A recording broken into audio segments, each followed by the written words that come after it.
Números 20, el principio del fin. A. Contienda entre los hijos de Israel. 1. La muerte de María. Llegaron los hijos de Israel, toda la congregación, al desierto de Zin, en el mes primero, y acampó el pueblo de Cades, y allí murió María, y allí fue sepultada. A.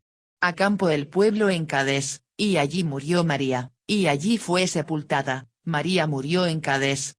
Al final de los años de vagar por el desierto, Israel regresó a Cades, el lugar donde rechazaron la oferta de Dios. Números 13:26. B. Allí murió María, y allí fue sepultada. La muerte de María fue un punto importante en el viaje de Egipto a Canaán. Ella fue la primera de los hermanos de Moisés en morir en el desierto, y su muerte fue una demostración importante del cumplimiento de lo que Dios prometió, que la generación que se negó a entrar en Canaán moriría en el desierto, y la nueva generación entraría en su lugar. Números 14 2.29-34. Y la muerte de María nos muestra que no hubo excepciones especiales para la familia de Moisés.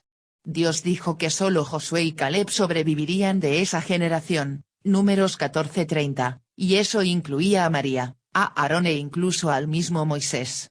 Este capítulo mostrará la fragilidad de cada uno de estos gigantes en el relato del Éxodo.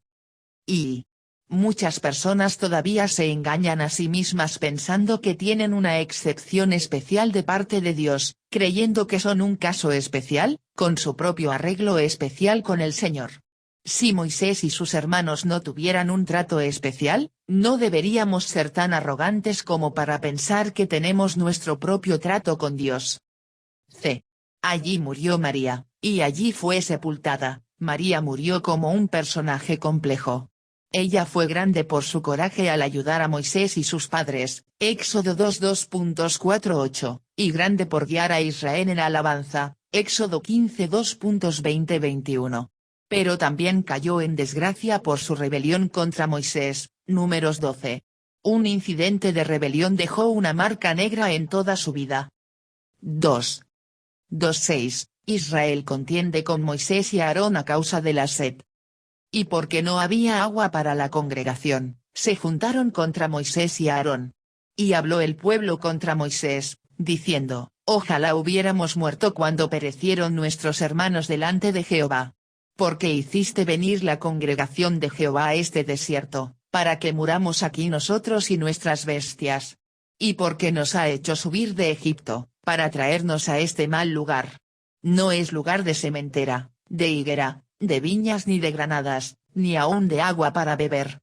Y se fueron Moisés y Aarón de delante de la congregación a la puerta del tabernáculo de reunión, y se postraron sobre sus rostros, y la gloria de Jehová apareció sobre ellos. A. No había agua para la congregación, la necesidad era real, pero la respuesta de Israel estaba llena de incredulidad y mala actitud, las cuales siempre van juntas. Cuando encuentres una mala actitud, también encontrarás una falta de confianza simple y segura en Dios. B. Ojalá hubiéramos muerto cuando perecieron nuestros hermanos delante de Jehová. Su disputa los llevó a declaraciones escandalosas, palabras que carecen de confianza en Dios. La generación anterior de incredulidad estaba casi muerta, y ahora la generación más joven comenzaba a actuar como la generación incrédula. Dudaron abiertamente de la promesa de Dios de que Él los guiaría a la tierra prometida. C. Porque hiciste venir la congregación de Jehová a este desierto, para que muramos aquí nosotros y nuestras bestias. Sus contiendas los llevaron a acusaciones escandalosas. La nueva generación acusa a Moisés tal como lo hizo la generación de incrédulos. D. No es lugar de sementera, de higuera, de viñas ni de granadas, sus contenciones los llevaron a una visión atrofiada. Por supuesto, el desierto no era una tierra fructífera. Pero nunca llegarían a la tierra del fruto abundante hasta que atravesaran el desierto confiando en Dios. Moisés y Aarón se postraron sobre sus rostros. Moisés y Aarón se dieron cuenta de lo serio que era esto. Con esta actitud contenciosa, la nueva generación sería tan incrédula, tan desconfiada en Dios como la vieja generación, y también perecerían en el desierto. 3. 7:8. El mandato de Dios a Moisés: provee agua para Israel. Y habló Jehová a Moisés, diciendo: toma la vara, y reúne la congregación, tú y Aarón tu hermano, y hablad a la peña a la vista de ellos, y ella dará su agua, y les sacarás aguas de la peña, y darás de beber a la congregación y a sus bestias. A. Toma la vara. Hablad a la peña a la vista de ellos. Específicamente, Dios le dijo a Moisés: toma la vara, pero que no la usará. Se proporcionaría agua si Moisés le hablaba a la peña a la vista de ellos. B. Y ella dará su agua. En el monte Sinaí, Dios le dijo a Moisés que golpeara la roca y brotó agua. Éxodo 17:2.6. Pero ahora simplemente debía hablarle a la roca, pero con la vara en la mano. Esta vara era un símbolo de su autoridad de parte de Dios. 4. 9:11. La contienda de Moisés con el pueblo, y con el Señor. Entonces Moisés tomó la vara de delante de Jehová, como él lo mandó. Y reunieron Moisés y Aarón a la congregación delante de la peña, y les dijo: oíd ahora, rebeldes. ¿Os hemos de hacer salir aguas de esta peña? Entonces alzó Moisés su mano y golpeó la peña con su vara 2 veces, y salieron muchas aguas, y bebió la congregación, y sus bestias. A. Entonces Moisés tomó la vara de delante de Jehová, como él lo mandó. Moisés comenzó haciendo exactamente lo que Jehová le había dicho que hiciera: toma la vara y reúne al pueblo de Israel. B. Oíd ahora, rebeldes. ¿Os hemos de hacer salir aguas de esta peña? Dios no le ordenó que hablara a la nación, ni que hablara tan severamente a la nación, sin embargo, Moisés lo hizo. Y Moisés, después de hacer lo que Dios le había dicho que hiciera, hizo algo que Dios no le había dicho que hiciera: sermoneó a la nación.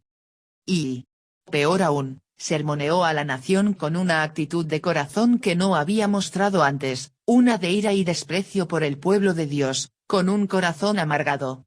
En el pasado, Moisés cayó sobre su rostro ante Dios cuando el pueblo se rebeló. Números 16:2.4.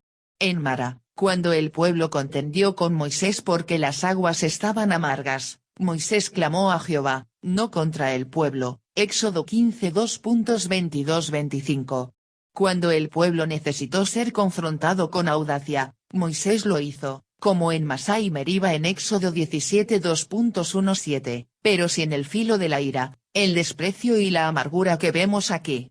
Hay cientos de explicaciones para la frustración de Moisés aquí. Salmo 106:2.32-33 describe cómo el pueblo provocó a Moisés aquí, pero ni una sola excusa. Y, peor aún, Moisés no solo tomó la rebelión del pueblo contra el Señor como algo demasiado personal, sino que también magnificó demasiado su propia asociación con Dios. ¿Os hemos de hacer salir aguas de esta peña? Moisés habló como si él y Dios hicieran el trabajo, como si dividieran el trabajo al 50%, como si Dios no pudiera traer agua a menos que estuviera cerca para hablarle a la roca. Su lapso en el desprecio por el pueblo lo llevó a un lapso de sutil orgullo. C. Entonces alzó Moisés su mano y golpeó la peña con su vara 2 veces. Moisés desobedeció a Dios directamente, golpeando la peña en lugar de hablarle. Y no solo la golpeó, sino que la golpeó 2 veces. Cuando golpeó la roca al comienzo del viaje del Éxodo, solo tuvo que golpearla una vez, pero ahora, debido a la ira y la frustración, lo hizo 2 veces. D. Salieron muchas aguas. Sin embargo, a pesar del lapso de Moisés en una actitud de acción pecaminosa, Dios aún proveyó abundantemente para el pueblo. Y esto nos enseña que el amor de Dios por su pueblo es tan grande que usará instrumentos muy imperfectos, y que el hecho de que Dios use a alguien no es evidencia, ni para ellos ni para la gente, de que ellos mismos estén realmente bien con Dios o ministrando de acuerdo con el corazón de Dios. Y Dios trataría con Moisés, pero el pueblo necesitaba agua, así que fue provista. Moisés podría haber ido pensando que hizo lo correcto, y la gente probablemente pensó lo mismo, porque lo que hizo Moisés pareció funcionar. Pero lo que funciona no es la mejor medida de lo que es correcto ante Dios. 5. 12:13, la reprensión y corrección de Dios a Moisés. Y Jehová dijo a Moisés y a Aarón, por cuanto no creísteis en mí, para santificarme delante de los hijos de Israel, por tanto, no meteréis esta congregación en la tierra que les he dado. Estas son las aguas de la rencilla, por las cuales contendieron los hijos de Israel con Jehová, y él se santificó en ellos.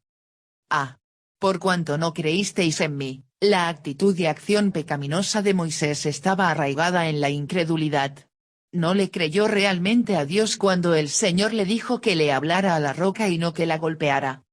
Y la incredulidad tiene muchas formas. Era fácil ver la incredulidad de Israel en Números 14 cuando rehusaron confiar en Dios y entrar a la tierra prometida. Aquí, Moisés también fue incrédulo, pero en diferentes circunstancias. Moisés no confió en Dios para corregir a su pueblo, y se encargó de hacerlo cuando Dios no quiso corregir a Israel. Para santificarme delante de los hijos de Israel, lo que Moisés hizo fue una cosa impía. Hizo que Dios no pareciera diferente a un hombre enojado o uno de los dioses paganos temperamentales. No reflejó el corazón y el carácter de Dios ante el pueblo. Por tanto, no meteréis esta congregación en la tierra. La corrección de Dios a Moisés fue dura, él no conduciría a Israel a la tierra prometida. Lo que soñó y se sintió llamado a hacer desde niño en los palacios de Egipto, liberar al pueblo de Dios, no se completaría. Otra persona terminaría el trabajo. Y esto solo fue doloroso debido al corazón fiel de Moisés. Al hombre infiel no le duele la idea de no poder cumplir aquello a lo que Dios lo ha llamado. Y nosotros podríamos pensar, Israel podría haber pensado, y Moisés podría haber pensado que él estaba exento del decreto de que toda la generación que era mayor de edad cuando comenzó el éxodo perecería en el desierto. Después de todo, Moisés era Moisés. Pero Moisés, a pesar de ser un gran líder, aún así era un hombre sujeto a Dios y a la ley de Dios. No meteréis esta congregación en la tierra que les he dado. Esto puede parecer un castigo excesivamente duro para Moisés. Parece que con un solo desliz, ahora tenía que morir lejos de la tierra prometida. Pero Moisés estaba siendo juzgado por un estándar más estricto debido a su posición de liderazgo con la nación y porque tenía una relación singularmente cercana con Dios. Y es correcto que los maestros y líderes sean juzgados por un estándar más estricto, Santiago 3:2.1, aunque es injusto mantener a los maestros y líderes en un estándar perfecto. Es cierto que la conducta del pueblo fue peor que la de Moisés, pero es irrelevante. Y lo peor de todo es que Moisés desfiguró una hermosa imagen de la obra redentora de Jesús a través de la roca que proporcionó agua en el desierto. El Nuevo Testamento deja en claro que esta roca que proporciona agua y da vida era una imagen de Jesús, 1 Corintios 10:2.4. Jesús, siendo herido una vez, dio vida a todos los que bebían de él, Juan 7:37. Pero era innecesario, e injusto, que Jesús fuera golpeado nuevamente, y mucho menos 2 veces, porque el Hijo de Dios solo necesitaba sufrir una vez, Hebreos 10:2.10-12. Ahora se puede llegar a Jesús con palabras de fe, Romanos 10:2.8-10, así como Moisés solo debería haber usado palabras de fe para traer agua que da vida a la nación de Israel. Moisés arruinó esta imagen de la obra de Jesús que Dios pretendía. Y él se santificó en ellos. Al final de todo, Dios fue visto como santo entre los hijos de Israel. Moisés no santificó a Dios en este incidente, pero Dios se santificó a sí mismo a través de la corrección de Moisés. Dios obtendrá su gloria, Dios será santificado, pero, ¿vendrá a través de nuestra obediencia o de nuestra corrección? Camino a la tierra prometida, otra vez. 1. 14:17, embajadores al rey de Edom. Envió Moisés embajadores al rey de Edom desde Cades, diciendo, así dice Israel tu hermano, tú has sabido todo el trabajo que nos ha venido, como nuestros padres descendieron a Egipto, y estuvimos en Egipto largo tiempo, y los egipcios nos maltrataron, y a nuestros padres, y clamamos a Jehová, el cual oyó nuestra voz, y envió un ángel, y nos sacó de Egipto, y he aquí estamos en Cades, ciudad cercana a tus fronteras. Te rogamos que pasemos por tu tierra. No pasaremos por labranza, ni por viña, ni beberemos agua de pozos, por el camino real iremos, sin apartarnos a diestra ni a siniestra, hasta que hayamos pasado tu territorio. Envió Moisés embajadores al rey de Edom desde Cades. Israel estaba ahora en Cades, y querían pasar por la tierra de Edom, llevándolos más cerca de la tierra prometida de lo que nunca habían estado, más allá de donde no pudieron entrar debido a su incredulidad. Esta era la quinta etapa del éxodo. Punto centrado primera, desde Egipto hasta el monte Sinaí, Éxodo 12:31 a 18:27. Punto centrado segunda, la estancia en el monte Sinaí, Éxodo 19:2.1 a números 10:10. Punto centrado tercera, el primer acercamiento a la tierra prometida, comenzando en el monte Sinaí, pero siendo abortada en Cades con la negativa a entrar en la tierra prometida en C, números 10:11 a 14:45. Punto centrado cuarta, los 38 años de vagar por el desierto hasta que murió la generación de incrédulos, números 15:2.1 a números 20:13. Punto centrado ahora, quinta, el segundo y último acercamiento a la tierra prometida, números 20:14 a Josué 2:24. B. Así dice Israel tu hermano, la nación de Israel era hermano de la nación de Edom, porque el patriarca Israel, también conocido como Jacob, fue hermano de Esaú, también conocido como Edom, como se relata en Génesis 25:2.19-34. C. Te rogamos que pasemos por tu tierra. Lo único que Moisés pidió en nombre de Israel fue permiso para pasar. No esperaban provisión de los edomitas porque confiaban en que Dios proveería todas sus necesidades. 2. 18:21, los edomitas niegan el paso a los israelitas. Edom le respondió, no pasarás por mi país, de otra manera, saldré contra ti armado. Y los hijos de Israel dijeron, por el camino principal iremos, y si bebiéremos tus aguas yo y mis ganados, daré el precio de ellas, déjame solamente pasar a pie, nada más. Pero él respondió, no pasarás. Y salió Edom contra él con mucho pueblo, y mano fuerte. No quiso, pues, Edom dejar pasar a Israel por su territorio, y se desvió Israel de él. No pasarás por mi país, de otra manera, saldré contra ti armado. Esta fue una negativa innecesaria. No le habría costado nada a Edom y habría sido un gesto genuino de buena voluntad.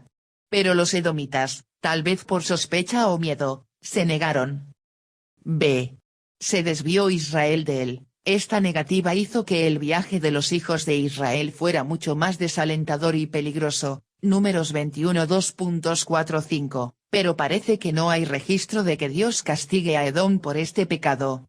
De hecho, a Israel todavía se le ordenaba tratar al edomita como a un hermano, Deuteronomio 23:2.7. Dios aquí le mostró a Israel cómo dejar el juicio de aquellos que nos lastiman al Señor, y cómo amar a aquellos que han actuado como enemigos contra nosotros, incluso si eran hermanos. 3. 22-29, la muerte de Aarón. Y partiendo de Cades los hijos de Israel, toda aquella congregación, vinieron al monte de Hor. Y Jehová habló a Moisés y a Aarón en el monte de Hor, en la frontera de la tierra de Edom, diciendo, Aarón será reunido a su pueblo, pues no entrará en la tierra que yo di a los hijos de Israel, por cuanto fuisteis rebeldes a mi mandamiento en las aguas de la rencilla. Toma a Aarón y a Eleazar su hijo, y hazlos subir al monte de Hor, y desnuda a Aarón de sus vestiduras, y viste con ellas a Eleazar su hijo, porque Aarón será reunido a su pueblo, y allí morirá. Y Moisés hizo como Jehová le mandó, y subieron al monte de Hor a la vista de toda la congregación. Y Moisés desnudó a Aarón de sus vestiduras, y se las vistió a Eleazar su hijo, y Aarón murió allí en la cumbre del monte, y Moisés y Eleazar descendieron del monte. Y viendo toda la congregación que Aarón había muerto, le hicieron duelo por 30 días todas las familias de Israel. Y partiendo de Cades los hijos de Israel, toda aquella congregación, vinieron al monte de Hor, Este es un marcador definitivo, que indica el final de los 38 años a los que Israel había sido sentenciado en el desierto. Números 33 2.38 nos dice, Aarón. Allí murió a los 40 años de la salida de los hijos de Israel de la tierra de Egipto. Y hay muy poco registro de lo que sucedió durante estos años, están comprimidos en solo 5 capítulos y medio, mientras que el año único en el monte Sinai tiene casi 50 capítulos. Esto fue para demostrar que estos años no lograron nada, excepto la muerte de la generación de incrédulos. Estos fueron solo años de sobrevivir en el desierto, años perdidos, esperando que el viejo hombre muriera. Y durante esos 38 años, hubo mucho movimiento, pero ningún progreso. Nuestro caminar con Dios puede ser de la misma manera. Y debido a que Israel se había rebelado, su vida se ha desperdiciado desde entonces, y solo ahora, después de tanto tiempo y después de tanto sufrimiento, Israel se encontró en condiciones de reanudar la marcha que se suspendió en Cades. Así es con las iglesias que han llegado a cierto punto, y luego se rebelan contra la voz de Dios. Su historia se desperdicia, existen, pero apenas viven, ciertamente hay un movimiento en ellos, pero no tiene un objetivo definido, no conduce a ninguna parte, simplemente terminan en el mismo lugar todo el tiempo. Solo después de mucho tiempo, si Dios se apiada de ellos, se encuentran de nuevo en condiciones de empezar de nuevo, y sin dar un paso más en todos esos años. Incluso así sucede con las personas que seguirán resueltamente cuando se les llama. Se gastan y se desperdician en el movimiento de ida y vuelta que no es progreso. Después de muchos años quizás después de toda una vida, de vagar por lugares secos, se encuentran una vez más en el mismo punto al que habían llegado antes, y ni un paso más cerca. Winterbottom en Pulpit Commentary. B. Aarón murió allí en la cumbre del monte. La muerte de Aarón es un gran hito en la historia de Israel, fue el primer sumo sacerdote de la nación, y, sin embargo, no estuvo exento del decreto de que su generación perecería en el desierto. Y Moisés, quien representaba la ley, no pudo llevarlos a la tierra prometida. María, que representa a los profetas, no pudo llevarlos a la tierra prometida. Aarón, que representa a los sacerdotes, no pudo llevarlos a la tierra prometida. Solo Josué, es decir, Jesús, podía conducirlos a la tierra de la promesa de Dios. C. Aarón murió allí en la cumbre del monte. Aarón murió como una figura grande, pero compleja, incluso más que María. Fue usado poderosamente por Dios, como compañero de Moisés, Éxodo 4 2.27-31, para iniciar el sacerdocio, Levítico 8, y para rogar con Moisés por el pueblo, Números 16-17. Al mismo tiempo, jugó un papel decisivo en la grotesca debacle del becerro de oro, Éxodo 32, y en desafiar la autoridad de Moisés con su hermana María, Números 12. Y la vida de Aarón nos muestra, entre otras cosas, que el oficio es más importante que el hombre mismo. Aarón el hombre no siempre fue digno de respeto, pero Aarón el sumo sacerdote siempre fue digno de honor. D. Y Moisés desnudó a Aarón de sus vestiduras, y se las vistió a Eleazar su hijo. Dios dio una advertencia especial acerca de la muerte de Aarón, para que se pudiera hacer una transición suave y elegante al pasar la posición de sumo sacerdote al hijo mayor vivo de Aarón, Eleazar. Y el hombre muere, pero el sacerdocio, y el acceso y la relación con Dios que describe, continúan. La relación con Dios de ninguno en Israel debía depender de Aarón, sino del sumo sacerdote, quien quiera que fuera.